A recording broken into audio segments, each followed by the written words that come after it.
नमस्कार, सादर प्रणाम। मैं doctor Om Prakash Mishra the Sanket live से। आज हम बात करेंगे उस कहानी की जो किसी नौकरशाही बनाम सियासत की लड़ाई से कहीं ज्यादा है। ये एक ऐसी जंग है जो एक जिले की सेहत पर सीधा असर डाल रही है। मामला है कानपुर के, जहां डीएम और सीएमओ के बीच एक टकराव ने अब राजनीतिक रंग ले लिया है। पॉलिटिकल लोग जो भी हैं वे सब सीएमओ साहब के साथ खड़े हैं, लेकिन जिलाधिकारी महोदय का रुतबा आज भी टॉप पे है। ये मुख्य चिकित्सा अधिकारी कार्यालय कानपुर नगर का आज निरीक्षण किया गया मेरे द्वारा प्रातः 10:10 के आसपास, 10:10 से 10:20 के बीच में। तो यहाँ पे सीएमओ साहब खुद एब्सेंट हैं 10:20 तक, जबकि उसका कोई कारण नहीं है। उसके अलावा कुल मिला के करीब 101 लोग हैं सीएमओ को मिलाकर जिनके रजिस्टर में नाम है या होने चाहिए। उसमें से करीब 34 लोग एब्सेंट हैं। 10 डॉक्टर्स में से जो यहाँ तैनात है उसमें से 5 डॉक्टर एब्सेंट हैं। आउटसोर्सिंग कर्मचारी में 8 में से 7 एब्सेंट हैं। इसी प्रकार से जो हमारे नियमित कर्मचारी हैं 43, उसमें से भी करीब 13 लोग एब्सेंट हैं। तो 1/3 स्टाफ यहाँ पर इस समय एब्सेंट है और जो टीम लीडर सीएमओ होते हैं वो खुद ही एब्सेंट हैं, जबकि शासन का ये निर्देश है सभी कार्यालयाध्यक्षों के लिए जो कि सीएमओ होते हैं कि 10 से 12 के बीच में पब्लिक को सुनेंगे, जनता दर्शन में बैठेंगे और लोग की समस्याओं का निराकरण करेंगे। परंतु यदि सीएमओ खुद लीड नहीं करेंगे तो बाकी टीम को भी कैसे मोटिवेट कर पाएंगे। और एब्सेंटिज्म बढ़ रहा है इसमें, विच इज़ वेरी अनफॉर्चुनेट। जो लोग आज एब्सेंट है उनका वेतन आज का रोका जा रहा है। It will not be drawn until unless there is a specific reason या एक प्रॉपर परमिशन मेरे होने के बाद ही उनका होगा। उसके अलावा ये एब्सेंटिज्म की सत्यापन हम लोग बीच बीच में दोबारा भी कराएंगे और ये रिपीट होता है तो ऐसे सभी लोगों के खिलाफ विभागीय कार्रवाई करी जाएगी ताकि एक अनुशासन और शासन का जो निर्देश है उसका पालन हो सके। पॉलिटिकल लोगों में विधानसभा के अध्यक्ष महाना जी, जो कानपुर से विधायक भी हैं, वो भी खड़े हैं सीएमओ के साथ। इसके बावजूद जिला अधिकारी के पेशानी पर सिकन बिल्कुल नहीं। तो मैं घटना को आगे बढ़ाता हूं। सवाल उठता है कि आखिर ये टकराव क्यों इतना गंभीर हो गया, इसके पीछे की हकीकत क्या है। आइए पूरा मामला समझते हैं। कानपुर के डीएम जितेंद्र प्रताप सिंह ने बीते कुछ महीनों में लगातार अस्पतालों का औचक निरीक्षण किया। इसमें सीएमओ का ऑफिस भी शामिल है और हर निरीक्षण में बड़ी खामियां सामने आई, चाहे वो टीबी अस्पताल हो, सीएमओ कार्यालय हो, अर्बन पीएचसी हो या फिर उर्सला का आयुष्मान वार्ड। डीएम ने सिर्फ निरीक्षण नहीं किया बल्कि कार्रवाई भी की और कई मौकों पर कर्मचारियों के वेतन काटे गए। इन कार्रवाइयों से सीएमओ डॉक्टर हरिदत्त नेगी की कार्यशैली पर सवाल खड़े हो गए। लेकिन इसके तुरंत बाद सीएमओ की ओर से डीएम के खिलाफ एक ऑडियो वायरल हुआ जिसमें डीएम को लेकर अभद्र भाषा का प्रयोग किया गया। देखो ऐसा 75 की 75 डिस्ट्रिक्ट में पहले तो यही ऐसा कमीना है जो ढोल बजाता है। दूसरी बात, मैंने आज तक कोई डीएम ऐसा देखा ही नहीं कि इतनी सी बात को इतनी करके बोले। ये क्या नहीं, ये पहले मीडिया में रहा है। तो मीडिया वालों क्या होता है, इतनी सी बात को इतनी करके बोलना, बिना वजह की बीच बीच में कहानी सुनाना, ज़्यादा बोलना। बोलता नहीं है, मीटिंग होगी 20 मिनट की तो 2 घंटे लगा देगा उसमें, दुनिया भर की कहानी किससे जने क्या क्या सुनाना लगेगा। और अब तो मैं देख रहा हूँ जो महिलाएं हैं ना वो चिड़चिड़ाने लगी है इससे, बोल देता है वो इंसल्ट होती तो भिनभिनाती तो है, बोल नहीं पाती। समझ ये भी जाता है किसी दिन कोई ब्लाउज पाड़ देगी तो कहाँ फट जाएगी। ये क्या कुछ ऐसा हिसाब बनाओ जो मेरा मंथली हो जाए तो मैं एक कलेश है मेरी 10 तो मुझे देने ही देने निकाल के। तो जुगाड़ बताओ आप लोग कैसे करो। वो भी है, वो भी चल रहा है, लेकिन वो अब शुरू हुआ ना, अभी तक तो ये लगे रहे सब इधर उधर। अब उनको भी दौड़ा रहा हूँ, तो थोड़ा सा रजिस्ट्रेशन वगैरह भी शुरू कुछ निकलेगा। लेकिन आईडीओ से कल भी मेरे से कुछ पूछा गया था, 1-2 महीने पहले भी 1-2 ऑडियो हुए थे, उसका तब पूछा गया था। अब 4-5 हो गए हैं करीब। तो कल भी मुझे कुछ पत्रकार ने पूछा था तो मैंने एक ही जवाब दिया था कि उससे मेरा कोई संबंध है नहीं।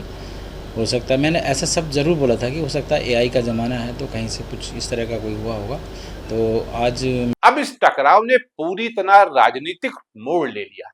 विधायक अभिजीत सिंह सांगा और महेश त्रिवेदी ने मुख्यमंत्री योगी आदित्यनाथ को पत्र लिखकर सीएमओ पर भ्रष्टाचार के गंभीर आरोप लगाए हैं। उनका कहना है कि प्राइवेट अस्पतालों को सीएमओ का संरक्षण प्राप्त है, जिससे वे मरीजों से मनमानी वसूल कर रहे हैं। वहीं विधायक सुरेंद्र मैथानी और एमएलसी अरुण पाठक ने सीएमओ का पक्ष लेते हुए कहा कि उनकी कार्यशैली जनहितकारी है और वे सरकार की योजनाओं को ईमानदारी से लागू कर रहे हैं। इसमें विधानसभा अध्यक्ष भी शामिल है, वो भी सीएमओ के साथ है। अब सवाल ये है, लेकिन जितनी बार भी सीएमओ साहब विधानसभा अध्यक्ष महाना जी से मिले हैं, वो कहते हैं, ये उनका अपना बयान है सीएमओ साहब का, मैं कोई अपनी तरफ से नहीं कह रहा हूं, उनका कहना है कि विधानसभा अध्यक्ष कहते हैं अब मैं क्या कर सकता हूं, जिलाधिकारी का मामला है, लेकिन मैं आपके साथ हूं। ये बात उन्होंने सीएमओ ने एक इंटरव्यू में कहा। अब सवाल ये है कि जब एक अधिकारी की जांच की बात होती है तो जनप्रतिनिधि दो खेमों में क्यों पड़ जाते हैं? क्यों कोई जनहित के नाम पर जांच की मांग करता है, दूसरा जनहित के नाम पर उस जांच को रोकने की सिफारिश करता है? क्या ये प्रशासनिक व्यवस्था की विफलता नहीं है? क्या अफसरशाही और राजनीति के बीच इस तरह की खींचतान जनता की सेहत और हक पर सीधा हमला नहीं है? जिस सीएमओ पर भ्रष्टाचार के आरोप हैं और इसके लिए जिलाधिकारी महोदय ने सीधे सीधे प्रमुख सचिव चिकित्सा को पत्र भेजा है, वहीं अपने पक्ष में विधायक प्रेम पत्र पा रहे हैं और जिसे जिले का मुखिया बनाया गया है वो सिस्टम की सफाई कर रहा है तो उसे राजनीति में घसीटा जा रहा है। सोशल मीडिया पर भी इसे लेकर दिलचस्प टिप्पणियां आ रही। कोई कह रहा है कि सीएमओ के पास S-400 जैसा एयर डिफेंस सिस्टम है जो शिकायतों की मिसाइलों को हवा में नष्ट कर देता है। कोई कह रहा है कि डीएम रिश्ता नहीं रजिस्टर देखता है इसलिए चुभता है। लेकिन इस पूरी कहानी में असली सवाल यह है कि क्या सचमुच अब अधिकारी अपने काम की बजाय अपने राजनीतिक कवर को पहचाने जाएंगे? क्या अब ट्रांसफर पोस्टिंग की फाइलें नेताओं के प्रेम पत्रों से चलेंगी? क्या आम जनता के लिए स्वास्थ्य सेवाओं की गुणवत्ता से ज्यादा जरूरी हो गया है कि किस विधायक का समर्थन किस अफसर के पास है? होता है जहां का भी जिलाधिकारी है, अपने अधीनस्थ सभी कर्मचारी और अधिकारियों का वो पिता तुल्य नैतिक उसकी जिम्मेदारी होती है। ऐसे में कोई भी विवाद यदि है तो वो सार्वजनिक नहीं होना चाहिए। आप गार्जियन हैं तो गार्जियन के नाते से आपको अंदर बैठ करके निपटाना चाहिए। जनता को इससे कोई मतलब नहीं कि आपका और सीएमओ का क्या विवाद है। जनता को सिर्फ अपनी समस्याओं के निराकरण से मतलब है और यदि आप समस्याओं का निराकरण नहीं करेंगे, इन चीज़ों में उलझेंगे तो कहीं ना कहीं आप सरकार को भी कटघरे में खड़ा करते हैं और हम जनप्रतिनिधियों को भी आप कटघरे में खड़ा करते हैं। इसलिए मैंने पत्र तो मुझसे लिखवा लिया गया था, मैंने पत्र लिख दिया, लेकिन मैं इस मामले को मुख्यमंत्री जी तक लेकर के जाऊंगा, ब्रजेश पाठक जी के संज्ञान में दूंगा और मैं कहता हूं कि जनता कहती है कि मुझे इन बातों से कोई लेना देना नहीं और मुख्यमंत्री से कहूंगा कि अगर ये विवाद सार्वजनिक इस तरह ये लोग ले जा रहे हैं तो दोनों को सस्पेंड कर दीजिए। मुख्यमंत्री योगी आदित्यनाथ ने खुद अपने हर मंच से कहा है कि भ्रष्टाचार पर जीरो टॉलरेंस होगा, लेकिन कानपुर की ही घटना ले लीजिए। भ्रष्टाचार की वजह से ही सारा ये खेल है, लेकिन जब भ्रष्टाचार के आरोपों पर जांच की मांग होती है तो विधायक विरोध में खड़े क्यों हो जाते हैं? क्या यही नया प्रशासनिक मॉडल है जहां सीएमओ और डीएम एक दूसरे के खिलाफ ऑडियो और पत्रों की लड़ाई लड़ते हैं और मरीज बिना डॉक्टर, बिना दवा, बिना इलाज के दर दर भटकते हैं? द संकेत लाइव पर हम यही पूछना चाहते हैं कि क्या अब अस्पताल राजनीति के अखाड़े बन जाएंगे? अरे बन नहीं जाएंगे, बन गए हैं, जहां जनता मरीज नहीं बल्कि मूक दर्शक होगी। इस कहानी का जो लब्बो लुआब है एक्चुअल में है क्या? इसमें बीच में एक रोल सीबीआई का है। सीबीआई ने काफी पहले जब मायावती जी की सरकार थी, एनआरएचएम का मसला था, उस समय बहुत बड़ा घपला हुआ था। जिसने घपला किया था, ये सीएमओ का आरोप है, जिसने घपला किया था जिस कंपनी ने, उसी को जिलाधिकारी महोदय ने प्रमाण पत्र दे दिया कि ये दूध का धुला है और उस कंपनी को पुनः आदेश दे दिए गए सप्लाई के। और स्वास्थ्य विभाग, जैसा आप जानते हैं कि स्वास्थ्य विभाग एक ऐसा विभाग है, जब तक इसमें मजिस्ट्रेट पावर हमें ना मिले और हमको पुलिस पावर ना मिले तो हमारा काम चल ही नहीं सकता। चाहे वो क्लिनिक का हो, चाहे प्राइवेट हॉस्पिटल्स का हो, चाहे पोस्टमार्टम का हो, चाहे लॉ एंड ऑर्डर्स का हो, जैसे जैसे हम उनके साथ रहते हैं वैसे वैसे उनका साथ हमको बराबर चाहिए।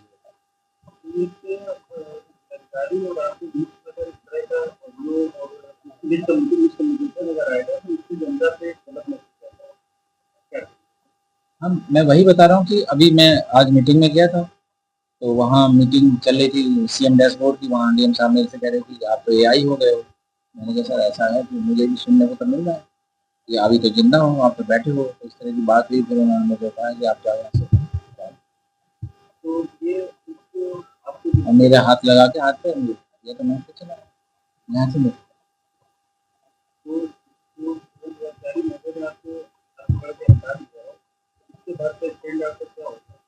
स्टैंड क्या है अभी मेरे, सीधी सी बात है भाई, मैं आज सीएमओ हूँ। शासन का जैसा आदेश होगा वैसे ही मुझे मान्य होगा।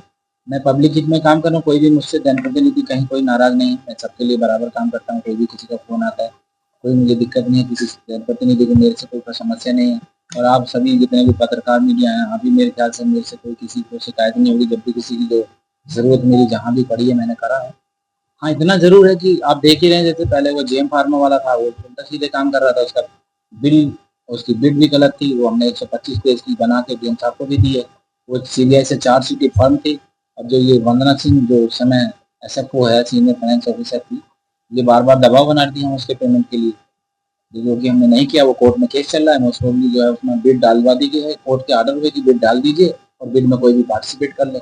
उसका सामान भी अधोमानक था, कम भी था। और 1,30,47,हजार का सामान आया था। जब उसने हमको, जो पहले कमिश्नर साहब थे गुप्ता जी, उनके टाइम में, सर के टाइम में हमको चिट्ठी आ गई थी 4 ही दिन के बाद। हमने 16 दिसंबर को ज्वाइन किया था और 20 दिसंबर को हमको चिट्ठी आ गई थी कि इनका पेमेंट करें या इनका जो समाधान करें। फिर हमने सर को जाके बताया कि अभी तक 1,30,47,हजार का सामान आया है, 30 लाख का सामान ही नहीं आया।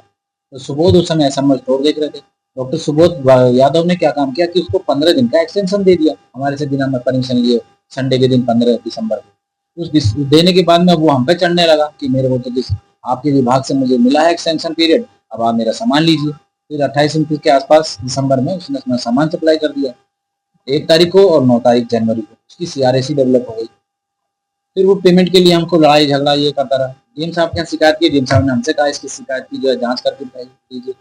इसी बीच में एसएफओ ने हमको चिट्ठी लिखनी शुरू कर दी 2-3 बार की इनका पेमेंट के लिए लगाइए, इनका सामान आ चुका है। तो उससे हमने कहा भी ऐसे कैसे हो सकता है जबकि सीबीआई से चार्जशीट है। सीबीआई चार्जशीट को तो बिड ही नहीं उठनी चाहिए थी। फिर बिड भी उसको गलत तरीके से दी गई। जो बाकी बिडर थे उनके सारे पेपर पूरे थे, उनका जो इनकम टैक्स रिटर्न था वो 3-3 साल का जो भी उसमें बिड की सेवा सत्य थी उसमें था।